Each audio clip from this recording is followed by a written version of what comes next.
భద్రాద్రి కొత్తగూడెం జిల్లా పాల్వంచలో భారీగా రేషన్ బియ్యాన్ని పోలీసులు పట్టుకున్నారు. 8 మంది రేషన్ డీలర్స్ ను అరెస్ట్ చేసి 300 క్వింటాళ్ల రేషన్ బియ్యాన్ని సీజ్ చేశారు. లారీలకు ఉండాల్సిన జీపీఎస్ ట్రాకర్స్ ని ముఠా సభ్యులు తొలగించారు. జీపీఎస్ ట్రాకర్స్ ని బైక్లకు అమర్చి దారి మళ్లించారు. సివిల్ సప్లై అధికారులకు వచ్చినటువంటి సమాచారంతో పోలీసులు దాడి చేసి పట్టుకున్నారు. అందరిని కూడా అప్రమత్తం ఒక పీడిఎస్ రైస్ కి సంబంధించి ఒక లారీ దారి మళ్లింపుగా అటువైపు వచ్చిందని ఇన్ఫర్మేషన్ తీసుకోవడం జరిగింది.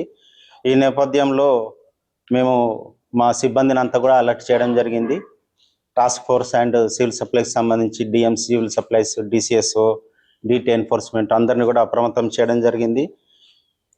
ఈ లారీ మల్లారం ఏఎంసీ గోదాం నుంచి పాల్వంచ ఎంఎల్ఎస్ పాయింట్కి 300 క్వింటాలతోటి పీడిఎస్ రైస్ తీసుకెళ్ళినట్టు గుర్తించారు.